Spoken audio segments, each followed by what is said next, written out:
Fala pessoal, professor Oswaldo aqui e vamos nós para mais uma aula da disciplina de Introdução a Processos e Requisitos de Software. Hoje para a gente falar sobre gerência de requisitos, né? Então, bora lá. Bem pessoal, para falar sobre gerência de requisitos a gente tem que relembrar algumas coisinhas que a gente falou na aula de engenharia de requisitos, né? Esse daqui é o processo de engenharia de requisitos que a gente já viu anteriormente, né? As várias etapas. A gente passou por elas, e a gente falou que durante toda essa etapa de engenharia de requisitos, que são as atividades necessárias para trabalhar nos requisitos, né, que são os principais insumos para o desenvolvimento de qualquer sistema, né, então esses requisitos que são trabalhados especificamente nesse momento da engenharia de requisitos, né, esse conjunto de atividades para se trabalhar em cima desse requisito, desde a identificação, como a especificação, até o momento que é elaborado o documento de requisitos, que é a principal saída desse processo de engenharia de requisitos. Então, durante esse momento, né, essas fases, essas atividades que estão acontecendo, os requisitos eles podem mudar. Não apenas nesse momento, a gente sabe que devido à complexidade do software, durante o próprio processo de desenvolvimento, esses requisitos podem mudar. Podem mudar de que forma? Podem ter características suas alteradas, podem surgir novos requisitos, outros requisitos podem deixar de existir, dependendo das mudanças. Então, todas essas mudanças que vão acontecer na vida, né, desse sistema que está sendo desenvolvido, todas essas mudanças relacionadas a esses requisitos precisam ser bem gerenciadas. Porque se não forem bem gerenciadas, são informações que podem ser perdidas e fazer falta no sistema que está sendo entregue, na documentação, né, que vai ser entregue para o cliente, etc. Então, todas essas mudanças de requisitos são gerenciadas por esse aspecto que a gente chama de gerência dos requisitos. É o mecanismo que se tem para se tratar as mudanças dos requisitos durante a fase, durante o processo de engenharia de requisitos, como também durante todo o processo de desenvolvimento de software. Então tá aqui, o que é a gerência de requisitos? Bora lá. Processo de controlar as mudanças dos requisitos durante o processo de engenharia de requisitos e durante o desenvolvimento do sistema. Porque a gente sabe, né, que não apenas durante o processo de engenharia de requisitos é que pode ter essas mudanças. Elas podem acontecer também durante o processo de desenvolvimento. Inclusive, quando o sistema é entregue, quando o software é entregue, as evoluções também se caracterizam mudanças nos requisitos. Tá? Requisitos costumam sofrer modificações porque o problema para o qual ele se refere não foi inteiramente definido. Então, por exemplo, pode ser uma informação que não foi dada no nível de detalhamento adequado, e aí precisa se atualizar aquela informação.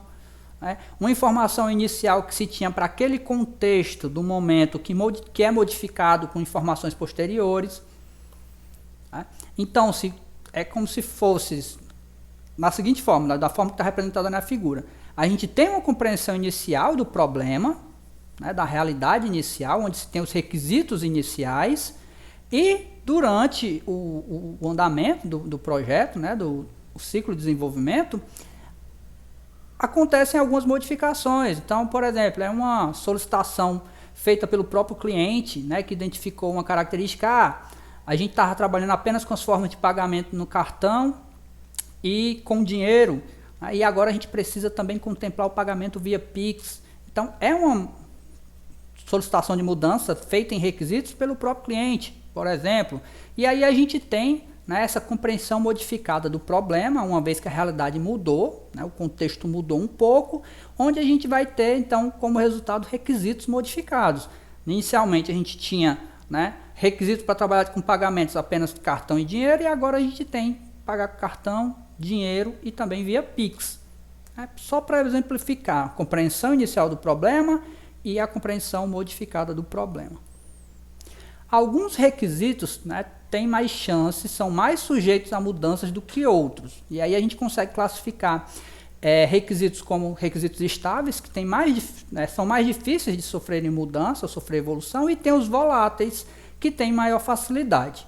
Então, só para exemplificar, né, requisitos estáveis possuem poucas chances de sofrer evolução. Por exemplo, o cadastro do cliente pelo CPF. Por que tem pouca chance de mudar? Porque o CPF é um número único para cada indivíduo. Né? Então, se você está cadastrando no seu sistema via CPF, garante que só vai ter aquele número para aquele indivíduo. Né? Não existe uma pessoa que tenha dois CPFs. Então já é um identificador único, faz bastante sentido. Por isso, estável, pouca chance de sofrer evolução. E os requisitos voláteis são aqueles que possuem maiores chances de mudar, de sofrerem evolução. Por exemplo, formas de pagamento, como eu falei anteriormente. As formas de pagamento que no momento tinham sido identificadas como pagamento num cartão e no dinheiro vivo, também foi modificado aqui para pagamento via Pix. Então, só para exemplificar, para vocês saberem que até pela própria natureza do requisito, eles podem mudar durante o processo, ou até mesmo futuramente, na melhoria do sistema. É essencial para o gerenciamento de requisitos que cada requisito tenha uma identificação única, e aqui a gente faz referência direta com a identificação dos requisitos no documento de requisitos. Lembra quando a gente estava falando que é interessante identificar cada requisito de forma única, com um identificador único, uma numeração e um nome específico para aquele requisito? Isso vai ser importante principalmente para a gente trabalhar a questão da mudança, porque a gente vai estar sempre utilizando essa identificação dos requisitos como referência. Se um requisito tem influência em outro requisito para possibilitar esse rastreamento, então é interessante que a gente trabalhe com esses identificadores ao invés de ter que trabalhar com o nome em si, porque pode causar confusão. Tá? Então a abordagem mais comum é numerar os requisitos com base na seção capítulo do documento de requisitos, como a gente já viu anteriormente, quando a gente falou do documento de requisitos em si. Então aqui a gente tem alguns exemplos, por exemplo, requisito funcional 001, RF 001, requisito não funcional 001, RNF 001, e só vai existir um RF 001 em todo o documento. Em seguida vem o 02, o 03, etc. Então, identificação dos requisitos para manter a organização, uma vez que a gente está tentando trabalhar diretamente com esses requisitos que podem sofrer modificação.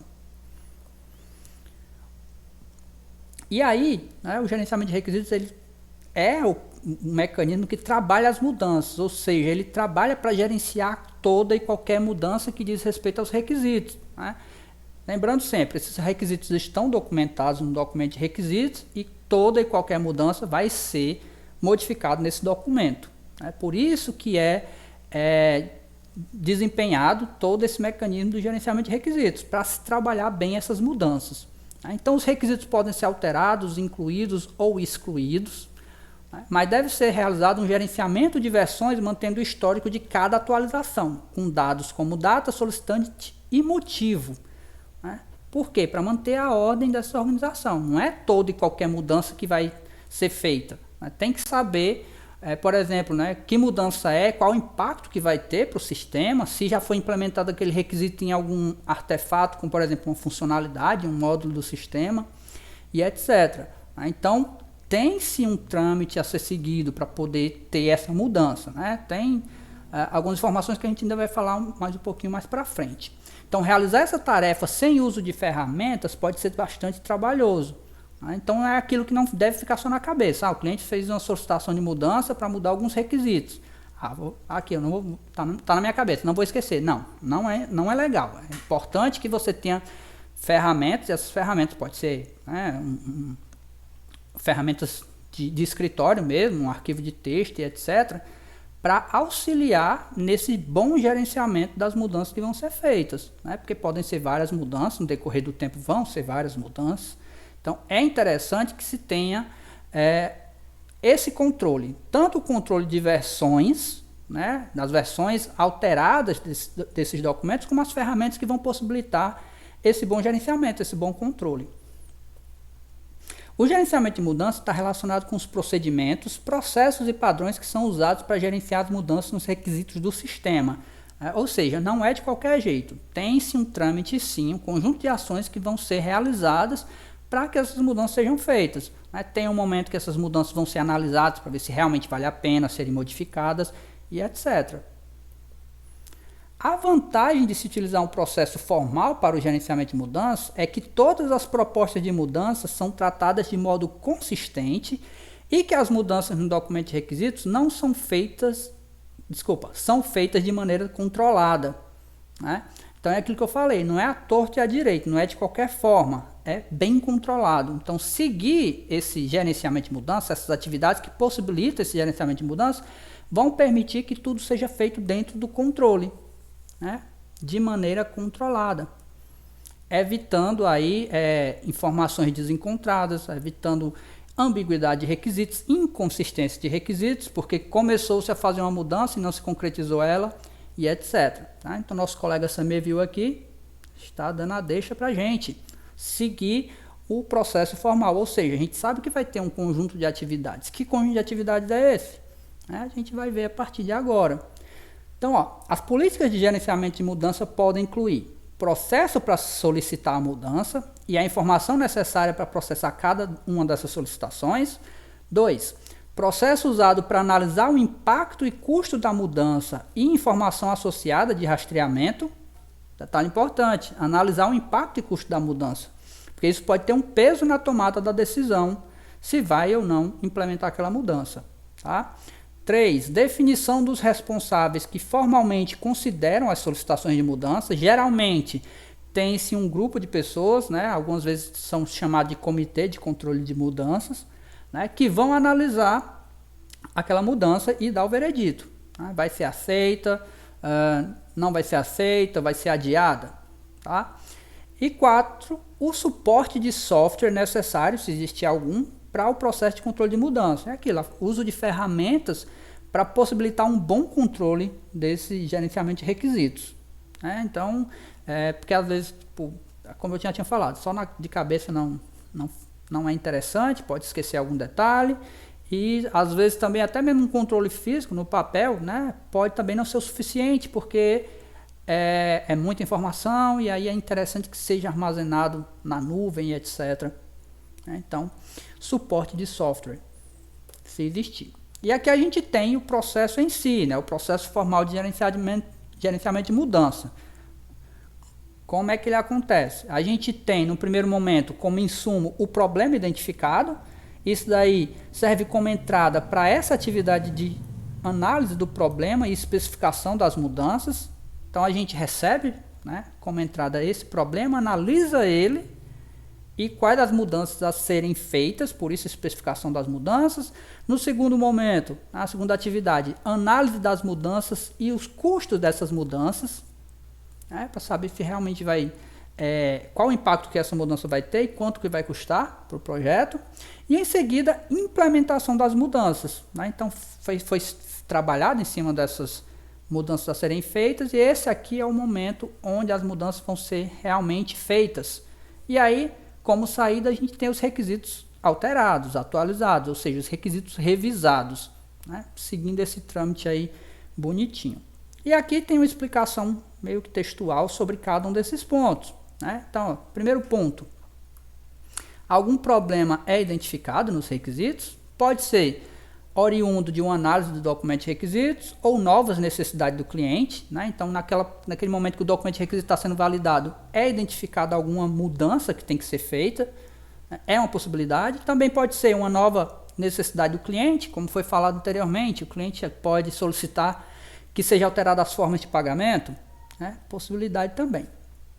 Segundo momento, segunda atividade, as mudanças são analisadas, né? Então, análise de quantos requisitos vão ser afetados pela mudança, porque, como a gente tinha falado em aulas anteriores, um requisito ele pode impactar em outros, né? Então a gente pode ter requisitos dependentes uns dos outros, e tem que se analisar esse impacto que ele vai ter, né? Porque ele pode impactar nos requisitos que estão apenas documentados, mas também pode impactar em requisitos que já estão implementados em funcionalidades. Isso é um detalhe importante.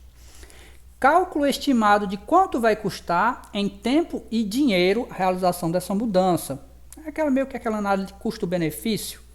Tá?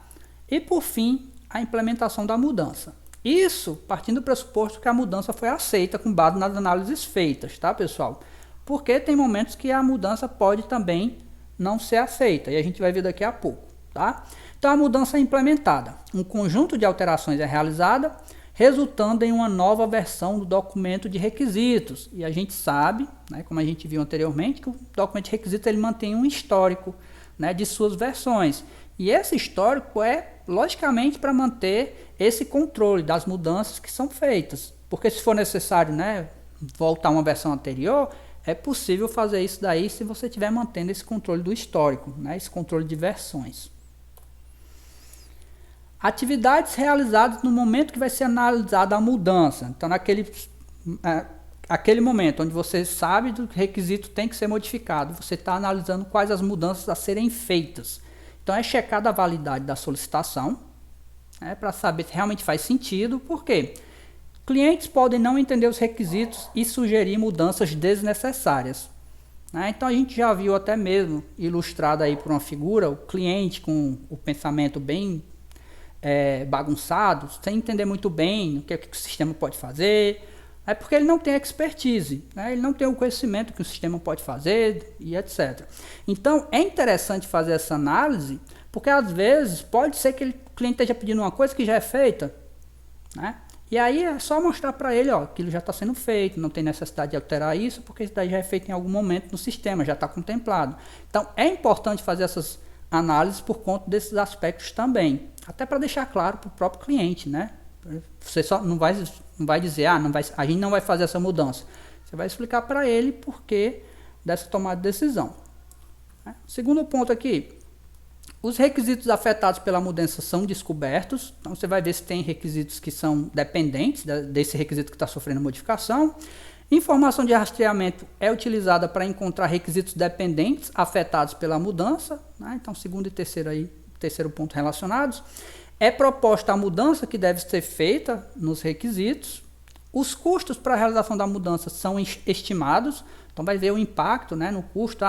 Vai demorar tanto tempo, vai ter o custo de tantos reais para poder fazer essa mudança e etc. São feitas negociações com clientes para checar se os custos de mudanças propostas são aceitáveis, porque eles têm que estar atualizados, Se aquela mudança que ele solicitou vai ser implementada e vai ter um determinado custo, manter eles atualizados para eles saberem, vai demorar um pouquinho mais por causa dessa mudança que está sendo solicitada. Então, realmente é um lance bem formal. Uma coisa que tem que se seguir um determinado critério para manter o controle. Não é qualquer coisa que vai seguir para mudança, E aí aquilo, como eu tinha falado, não é toda mudança que é aceita, Tem alguns casos que ela pode ser rejeitada? Tem sim. Aí você vai dizer, a gente não vai fazer para o cliente, assim, no seco. Não, Tem-se as formas de conversar, e você vai conversar com ele. De repente, é um ponto que ele não entendeu muito bem, como eu tinha falado anteriormente, é algo que o sistema já faz. Então, quando que uma solicitação pode ser rejeitada? Se a solicitação de mudança for inválida, isso normalmente acontece se o cliente não entendeu algo sobre um requisito e propôs uma mudança que não é necessária. A gente já falou até anteriormente alguns exemplos. Outro ponto, se a solicitação resultar em consequências que não são aceitáveis ao usuário. Então, foi solicitada a mudança, fez-se análise, obteve-se quais os impactos que aquilo vai ter, os custos que vão ter, explica então para o cliente, aí realmente olhando por esse lado, não é interessante, então rejeita aquela mudança. E aí vai depender, Depende, cada caso é um caso, depende da análise feita. Outro ponto, se o custo da implementação for muito alto ou se demorar demais. Meio que esses dois pontos aqui se casam, Então, meio que relacionados. Então, uma mudança pode ser rejeitada, com base em alguns aspectos. As mudanças propostas são normalmente armazenadas num formulário de solicitação que é passado para todas as pessoas envolvidas na análise da mudança. Então, a mudança ela é feita, tem um formuláriozinho com algumas informações, como por exemplo, qual a mudança que vai ser analisada, vai precisar passar pela análise, quem é o responsável por aquela solicitação, o status daquela solicitação, foi solicitada, ainda vai ser analisada, etc. Então aqui tem até alguns campos que fazem parte dessa solicitação de mudança. Vai ser importante, esse formulário, porque esse formulário vai chegar nessas pessoas que vão precisar analisar esses dados. Vão analisar qual é a mudança, qual é o impacto que vai ter, e etc. Para poder tomar a decisão. Vai ser implementada. E esse aqui é o resultado da análise. Pode-se fazer uso de ferramentas computacionais que auxiliam o gerenciamento dessas mudanças, como por exemplo formulários eletrônicos, banco de dados e etc. Não é aquilo, Suporte de software quando necessário, se existir, é bem-vindo porque consegue, até mesmo de repente faz um backup aí na nuvem para guardar as informações. Importante. Uma propriedade bem importante da gerência de requisitos, né, desse aspecto que lida com as mudanças dos requisitos, é o rastreamento de requisitos.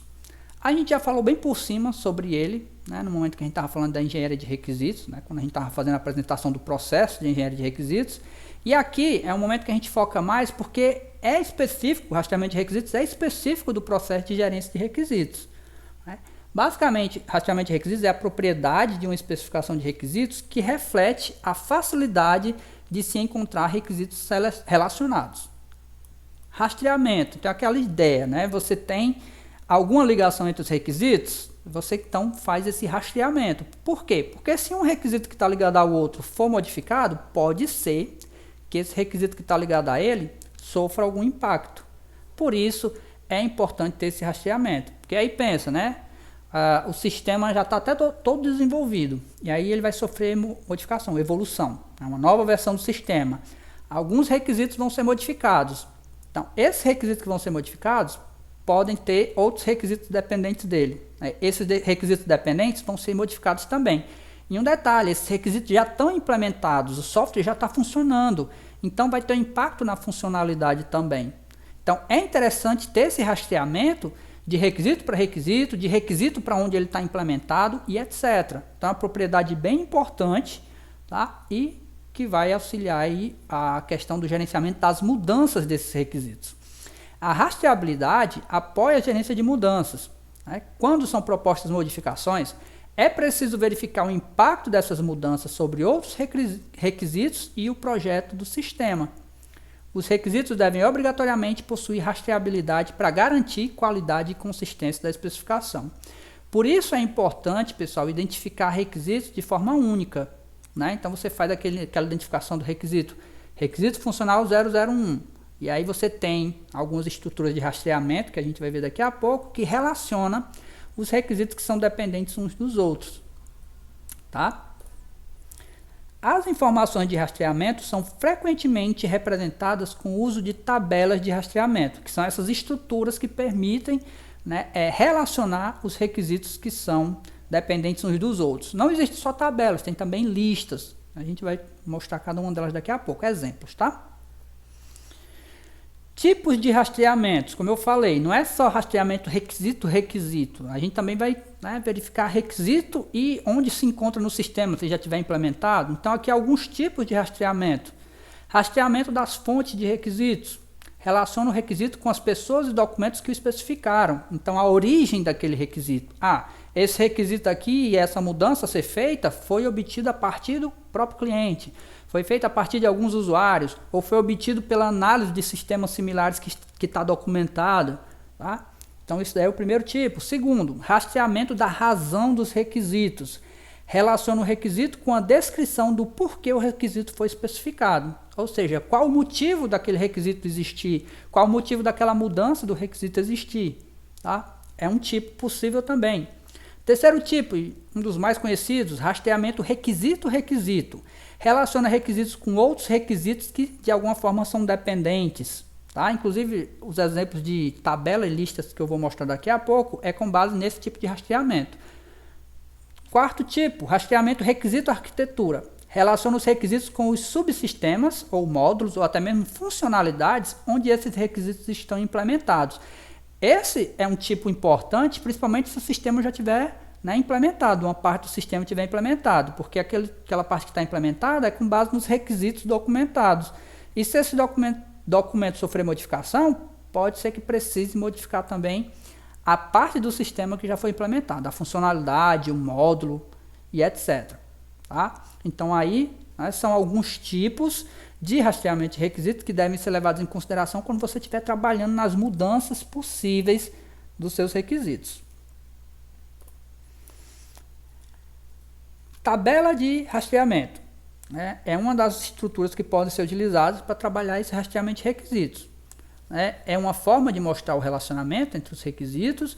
Os requisitos são listados ao longo dos eixos horizontais e verticais e os relacionamentos são marcados nas células da tabela. Então, tabela, né, tem linhas e colunas e lá vai estar descrito a questão de requisitos, de quem eles dependem e etc. E aí está marcado lá de forma. A tabela de rastreamento que mostra as dependências devem ser definidas com as referências dos requisitos, as referências, né, aquela numeração lá, RF001 e etc., que são usados para rotular as linhas e colunas da tabela. Então vamos ver um exemplo que fica mais claro. Aqui é um exemplo de tabela, tá? A gente tem aqui colunas e linhas, né? E aqui a marcação dos requisitos que são dependentes, está aqui, ó. Então, ó, depende de. E aí a gente tem requisito 1, depende do requisito 3, requisito 4, requisito 2, requisito 5, requisito 6.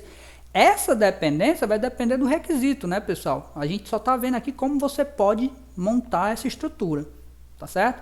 Aqui está sendo bem genérico, a gente está botando R1 e R2, tratando como requisito de forma geral, mas é interessante que na sua estrutura esteja lá, né? RF001, RF002, isso tanto para requisitos funcionais, requisitos não funcionais e, se for o caso, regras de negócio também. Que a gente já viu, né, que regras de negócio também são tipos bem específicos de requisito. Isso é a tabela. Agora, se a gente olhar, pessoal, aqui a gente só está trabalhando com 6 requisitos. Se você pensa, né, num sistema que pode ter centenas de requisitos, de repente fazer esse controle aí de forma manual seja um pouco complicado. Por isso a utilização de ferramentas, né, podem ser bem ideais aí para manter esse controle. Tá? Daqui a tabela, linhas e colunas mostrando as dependências, né, mostrando os relacionamentos entre os requisitos. A gente tem também as listas, que é bem parecido, tá? É uma forma simplificada de rastreamento.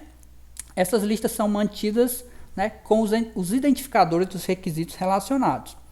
Listas de rastreamento são simples listas que podem ser implementadas como textos ou tabelas simples. E aqui tem um exemplo, né, ó, o requisito e do lado os requisitos do qual ele depende. É a mesma ideia vista na tabela, só que aqui no formato de listas, né? E a mesma ideia também se aplica. Já pensou centenas de requisitos? Tá? Então, se tiver uma ferramenta que possibilite fazer esse rastreamento de forma automatizada, é bem interessante, né? Porque aí, quando tivesse que verificar cada um dos requisitos e os seus relacionamentos, talvez seja menos complicado. Então, nesse caso aqui, ó, requisito R1 depende do R3, R4, R2, R5, R6, etc. Política do rastreamento de requisitos. Então, as políticas de rastreamento definem como as informações de rastreamento vão ser mantidas. Essas políticas, pessoal, é meio que as regras que vão definir como é que vai ser mantida essas informações de rastreamento, né? Então, tem algumas regrinhas que vão depender aí de alguns fatores, como por exemplo o tipo do sistema, né, a quantidade de requisitos. Então, ó, fatores que influenciam a política de rastreamento, né? Quanto maior o número de requisitos, maior a necessidade de políticas formais de rastreamento. Inclusive aquilo que a gente estava falando quando eu mostrei a tabela de rastreamento e a lista, ali tinham poucos requisitos, né? Naquele exemplo eram 5, 6 requisitos, então era fácil de ver aquele rastreamento, fácil de identificar. Agora, se você pensa, né, em sistemas que tem centenas de requisitos, né, só aquele controle ali manual vai ser um pouquinho mais complexo, né? Então, dependendo da quantidade de requisitos, é importante ter uma ferramenta que te auxilie, né? É importante ter um nível de detalhamento mais adequado para manter o controle daquela quantidade de requisitos, ok? Segundo ponto, vida útil estimada do sistema. Então, para sistemas com longa vida útil, será necessário definir políticas mais abrangentes, né? Porque é um sistema que vai perdurar por vários anos aí, né? Passando por melhorias. Essas melhorias são mudanças que vão precisar de requisitos sendo rastreados e etc. 3. Nível de maturidade das organizações. Políticas detalhadas serão mais efetivas em organizações com alto nível de maturidade de processo, ou seja, organizações que se preocupam, né, com seus processos, em otimizar seus processos, em organizar tudo e qualquer coisa que é feita dentro da sua empresa, dentro da sua organização, e os sistemas a serem desenvolvidos não fogem dessa política, tá?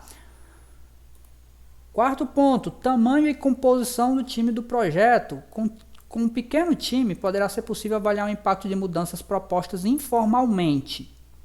sem uma estrutura de informação de rastreamento, né? Então, com um pequeno time onde dá para controlar a informação que é compartilhada, porém, com grandes times, será necessário políticas mais formais de rastreamento, mais abrangentes, né? Onde todos precisem ser informados por meio de algum mecanismo. Então, o tamanho e composição do time também tem impacto nessas políticas de rastreamento, né? Nessas regrinhas que vão direcionar como o rastreamento desses requisitos vai estar sendo feito. Ponto 5. Tipos de sistema. Então, sistemas de controle de tempo real e sistemas de segurança precisam de políticas mais abrangentes do que sistemas não críticos.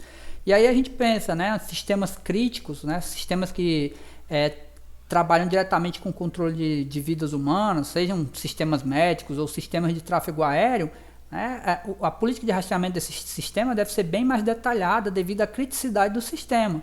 Né? Diferente de um sistema mais simples, que não tem essa responsabilidade tão grande. Não é que não sejam importantes, né? Mas é porque o foco é bem diferenciado. Um sistema que trabalha vendendo produtos é bem diferente do sistema que controla a trajetória de aviões ou que controla a dosagem de remédios. Tá? Então, o tipo de sistema também tem influência aqui. E aí, dependendo, né, vai exigir políticas bem mais detalhistas, bem mais abrangentes, dependendo do sistema. Ok?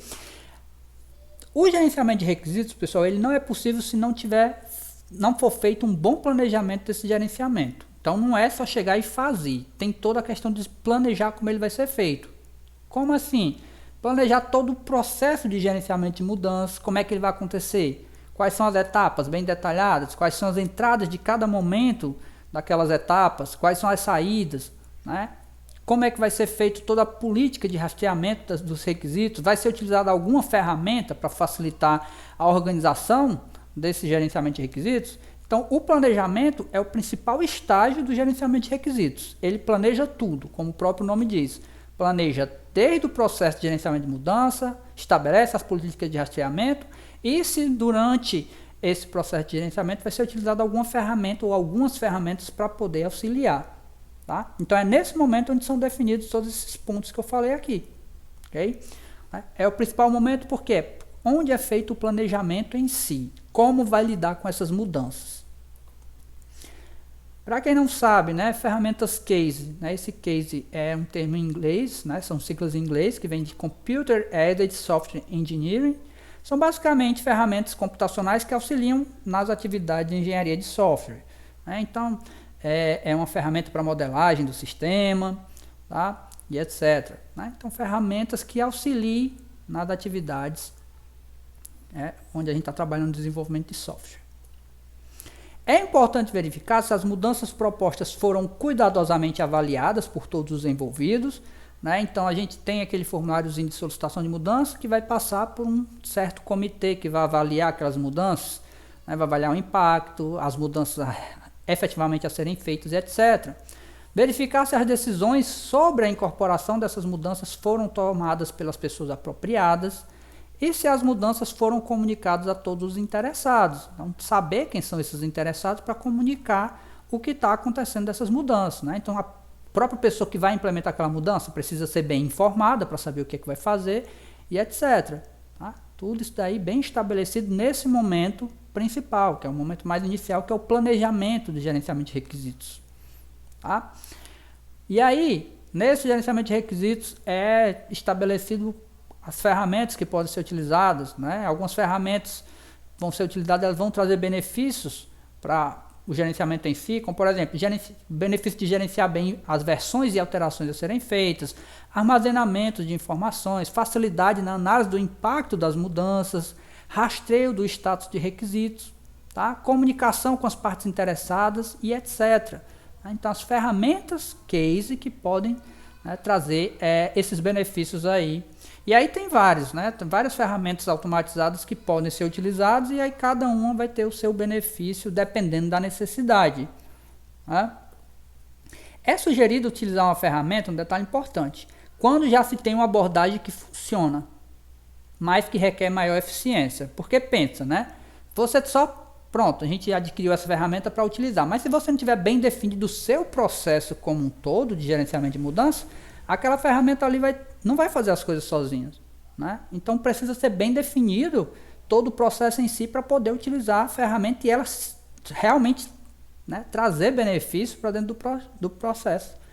Né? Porque aqui tem, pois uma ferramenta não compensa a falta de processo, disciplina, experiência e entendimento. Então só quando você tem bem definido qual a sua política, né, dentro do gerenciamento de requisitos, é que uma ferramenta vai ser bem utilizada. Então você define bem o processo, as atividades a serem realizadas, e aí sim você vai contar com os benefícios das ferramentas. Então, para concluir, né, o planejamento de gerenciamento de requisitos, ele define todo o processo de gerenciamento de requisitos, né, onde vai ter a definição, né, do processo de gerenciamento de mudança, as ferramentas que vão ser utilizadas, as políticas de rastreamento, para quê? Para atender às alterações, às evoluções dos requisitos. Então é como se fosse, né, dentro desse macro também um pequeno processo, onde se é feito um planejamento para definir a gerência de requisitos em si, que trabalha só tudo em relação às mudanças de requisitos para atender, logicamente, essas mudanças. Né? Essas mudanças, essas evoluções. Mudanças essas que podem acontecer durante o processo de engenharia de requisitos, durante todo o processo de desenvolvimento de software e até mesmo em evoluções futuras desses sistemas que são desenvolvidos. Porque essas evoluções basicamente resultam em alterações de requisitos, né? Em evoluções de requisitos. Então, né, abrangendo um pouco mais esse processinho, o planejamento da gerência de requisitos define o processo de gerenciamento de mudança. É feito definir processo de gerenciamento de mudança.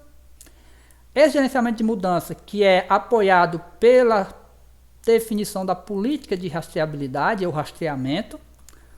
E no planejamento são selecionadas as ferramentas case que apoiam, né, o gerenciamento de mudança e as políticas de rastreamento. Para atender o quê? A evolução dos requisitos, que representa o quê? Uma melhor compreensão do problema, né, que resultou em requisitos modificados, redefinição de prioridades, mudanças do ambiente, né, a evolução dos requisitos como um todo. Tá?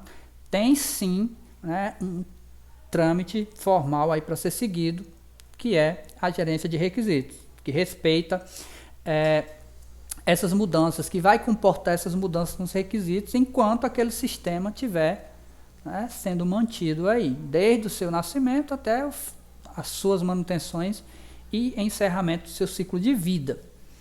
E é isso, pessoal. O gerenciamento de requisitos, né, o foco realmente é esse, trabalhar em cima de toda e qualquer mudança dos requisitos. Né? Com isso, a gente termina aqui então o conteúdo. Tá? Qualquer dúvida, vocês podem colocar aí nos comentários ou levar para o nosso momento de discussão na sala. E a gente vai ficando por aqui. Até a próxima. Tchau.